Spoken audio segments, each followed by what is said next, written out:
जलियांवाला बाग हत्याकांड के पश्चात ब्रिटिश सरकार ने संपूर्ण भारत में सांप्रदायिक बंटवारे की राजनीति को और तेज कर दिया, जिसका असर हमें 1924 के कोहाट में हिंदू मुस्लिम दंगों में बहुत बड़े रूप से देखने को मिलता है।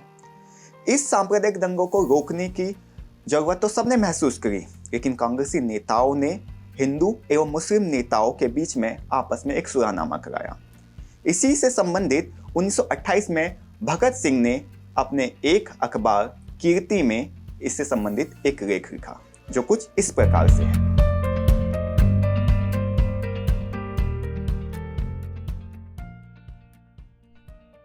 भारतवर्ष की दशा इस समय बड़ी दयनीय है।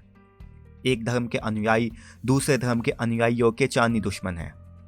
अब तो एक धर्म का होना ही दूसरे धर्म का कट्टर शत्रु होना है। यदि इस बात का अभी यकीन ना हो तो लाहौर के ताजे दंगे ही देख लें। किस प्रकार मुसलमानों ने निर्दोष सिखों हिंदुओं को मारा है और किस प्रकार सिखों ने भी वश चलते कोई कसर नहीं छोड़ी है। यह मारकाट इसलिए नहीं की गई कि फला आदमी दोषी है, वरन इसलिए की गई कि फला आदमी हिंदू है या सिख है या मुसलमान है। बस किसी व्यक्ति का सिख या हिंदू होना मुसलमान द्वारा मारे जाने के लिए काफी था, और इसी तरह किसी व्यक्ति का मुसलमान होना ही उसकी जान लेने के लिए पर्याप्त तर्क था। जब स्थिति ऐसी हो तो हिंदुस्तान का ईश्वर ही मालिक है। ऐसी स्थिति में हिंदुस्तान का भविष्य बहुत अंधकार में नजर आता है। इन धर्मों ने हिंदुस्तान का बेड़ा गर्क कर दिया है, और अभी पता नहीं कि ये धार्मिक दंगे भारतवर्ष का पीछा कब छोड़ेंगे।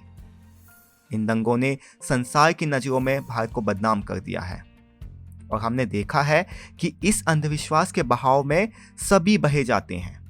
कोई बिगड़ा ही हिंदू मुसलमान या सिख होता है जो अपना दिमाग ठंडा रखता है। बाकी सबके सब धर्म के ये नामलेवा, अपने नामलेवा धर्म के रोब को कायम करने के लिए डंडे, लाठियां, तलवारें, छुरे हाथ में पकड़ लेते हैं और आपस में सर फोड़ फोड़ कर मर जाते हैं। बाकी बचे कुछ तो फांसी चढ़ जाते हैं और कुछ जेलों में फेंक दिए जाते हैं।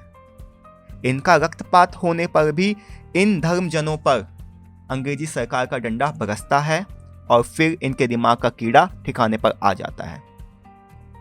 जहां तक देखा गया है, इन दंगों के पीछे सांप्रदायिक नेताओं और अखबारों का हाथ है। इस समय हिंदुस्तान के नेताओं ने ऐसी रीढ़ की है कि चुप ही भरी।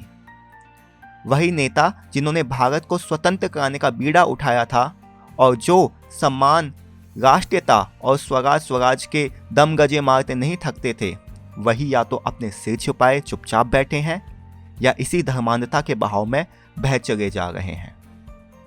सिर छिपाकर बैठने वालों की संख्या भी क्या कम है, और सांप्रदायिकता की ऐसी प्रबल बाढ़ आई हुई है कि वे भी इसे रोक नहीं पा रहे हैं। ऐसा लग रहा है कि भारत में नेतृत्व का दिवाला पिट गया है। दूसरे सज्जन जो सांप्रदायिक दंगों को भड़काने में विशेष हिस्सा लेते रह रहे हैं, वे अखबार वाले हैं। पत्रकारिता का व्यवसाय जो किसी समय बहुत ऊंचा समझा जाता था, आज बहुत ही गंदा हो गया है। ये लोग एक दूसरे के विरुद्ध बड़े मोटे मोटे शीर्षक देकर लोगों की भावनाएं भड़काते हैं और परस्पर सिर फुटओवर कराते हैं। कितनी ही जगहों पर इसलिए दंगे हुए हैं कि स्थानीय अखबारों ने बड़े उत्तेजनापूर्ण लेख लिखे हैं। ऐसे लेखक जिनका दिल व दिमाग ऐसे दिनों में भी शांत रहा हो बहुत कम है।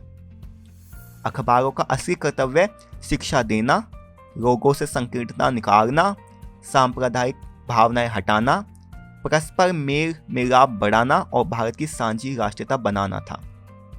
लेकिन इन्होंने अपना मुख्य कर्तव्य अज्ञान फैलाना, संकीर्णता का प्रचार करना, सांप्रदायिक बनाना, लड़ाई झगड़े करवाना और भारत की सांझी राष्ट्रीयता को नष्ट करना बना दिया है। यही कारण है कि भारतवर्ष का वर्तमान दशा पर विचार कर आंखों से रक्त के आंसू बहने लगते हैं और दिल में सवाल उठता है कि भारत का बनेगा क्या। जो लोग असहयोग के दिनों के जोश व उभार को जानते हैं, उन्हें स्थिति देख रोना आता है। कहाँ थे वे दिन कि स्वतंत्रता की झलक सामने दिखाई देती थी, और कहाँ आज यह दिन कि स्वराज्य का सपना मात्र बनकर रह गया है। बस यही तीसरा लाभ है जो इन दंगों के से अत्याचारियों को मिला है। वही नौकरशाही जिसके अस्तित्व को खतरा पैदा हो गया था कि आज गई कर गई, आज बड़ी अपनी जड़ें मजबूत कर चुकी है कि उसे हिलाना कोई मामूली काम नहीं है। यदि इन सांप्रदायिक दंगों की जड़ खोजे तो हमें इसका कारण आर्थिक ही जान पड़ता है। असहयोग के दिनों में नेताओं व पत्रकारों ने ढेरों कुर्बानियां दी, उनकी आर्थिक दशा बिगड़ी गई। असहयोग आंदोलन के धीमा पड़ने पर नेताओं पर अविश्वास सा हो गया, जिससे आजकल के बहुत से सांप्रदायिक नेताओं ने धंधे चौपट हो गए। विश्व में जो भी काम होता है उसी तह में पेट का सवाल जरूर होता है। कार्ल मार्क्स ने 3 बड़े सिद्धांत में से यह मुख्य सिद्धांत है। इसी कारण से तबलीग, तनकीम, शुद्धि आदि संगठन शुरू हुए और इसी कारण से आज हमारी ऐसी दुर्दशा हुई जो अवर्णनीय है। बस सभी दंगों का इलाज यदि कोई हो सकता है तो वह भारत की आर्थिक दशा में सुधार से ही हो सकता है, क्योंकि भारत के आम लोगों की आर्थिक दशा इतनी खराब है कि एक व्यक्ति दूसरे को चवन्नी देकर किसी और को अपमानित करवा सकता है। भूख और दुख से आतुर होकर मनुष्य सभी सिद्धांत ताक पर रख देता है। सच है, मरता क्या ना करता। लेकिन वर्तमान स्थिति में आर्थिक सुधार होना अत्यंत कठिन है, क्योंकि सरकार विदेशी है और यह लोगों की स्थिति को सुधरने नहीं देती। इसलिए लोगों को हाथ धोकर इसके पीछे पड़ जाना चाहिए और जब तक सरकार बदल ना जाए चैन की सांस ना लेना चाहिए। लोगों को परस्पर लड़ने से रोकने के लिए वर्ग चेतना की जरूरत है। गरीब, मेहनतकश व किसान को स्पष्ट समझा देना चाहिए कि तुम्हारे असली दुश्मन पूंजीपति हैं, इसलिए तुम्हें इनके हथकंडों से बचकर रहना चाहिए और इनके हत्थे चढ़ कुछ ना करना चाहिए। संसार के सभी गरीबों के, चाहे वे किसी भी जाति, रंग, धर्म या नस्ल के हों, अधिकार एक ही हैं। तुम्हारी भलाई इसी में है कि तुम धर्म, रंग, नस्ल और राष्ट्रीयता व देश के भेदभाव मिटाकर एकजुट हो जाओ और सरकार की ताकत अपने हाथ में लेने का यत्न करो। इन यत्नों में तुम्हारा नुकसान कुछ नहीं होगा। इससे किसी दिन तुम्हारी जंजीरें कट जाएंगी और तुम्हें आर्थिक स्वतंत्रता मिलेगी। जो लोग रूस का इतिहास जानते हैं उन्हें मालूम है कि जार के समय वहां भी ऐसी ही स्थितियां थी। वहां भी कितने ही समुदाय थे जो परस्पर जूत पतांग करते रहते थे, लेकिन जिस दिन से वहां श्रमिक शासन हुआ वहां का नक्शा ही बदल गया। अब वहां कभी दंगे नहीं हुए। अब वहां सभी को इंसान समझा जाता है, धर्मजन नहीं।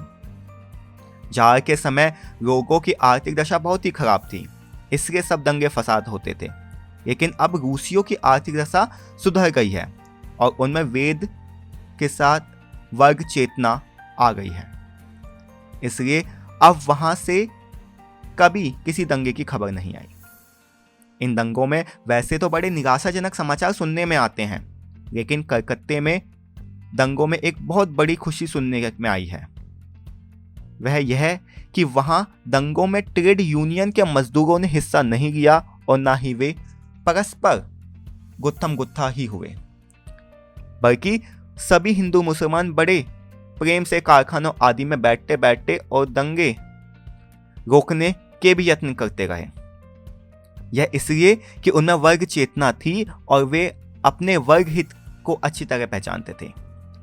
वर्ग चेतना का यही सुंदर रास्ता है जो सांप्रदायिक दंगे रोक सकता है। यह खुशी का समाचार हमारे कानों को मिला है कि भारत के नवयुवक अब वैसे धर्मों से जो परस्पर लड़ाना व घृणा करना सिखाते हैं तंग आकर हाथ धो रहे हैं और उनमें इतना खुलापन आ गया है कि वे भारत के लोगों को धर्म की नज़र से हिंदू, मुसलमान या सिख के रूप में नहीं बल्कि सभी को पहले इंसान समझते हैं, फिर भारतवासी।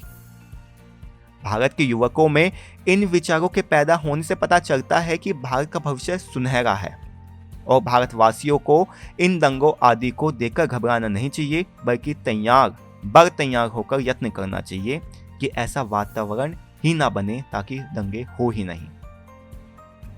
1914-1915 के शहीदों ने धर्म को राजनीति से अलग कर दिया था। वे समझते थे कि धर्म व्यक्ति का व्यक्तिगत मामला है, इसमें दूसरे का कोई दखल नहीं, ना ही इसे राजनीति में घुसाना चाहिए, क्योंकि यह सरबत को मिलकर एक जगह काम करने नहीं देता। इसलिए गदर पार्टी जैसे आंदोलन एकजुट व एक जान रहे, जिसमें सिख बढ़ चढ़कर फांसियों पर चढ़े और हिंदू मुसलमान भी पीछे नहीं रहे। भारतीय नेता मैदान में भी उतरे जो धर्म को राजनीति से अलग करना चाहते थे। झगड़ा मिटाने का यह भी एक सुंदर इलाज है और हम इसका समर्थन करते हैं। यदि धर्म को अलग कर दिया जाए तो राजनीति पर हम सभी इकट्ठा हो सकते हैं। धर्मों में हम चाहे अलग अलग ही रहें।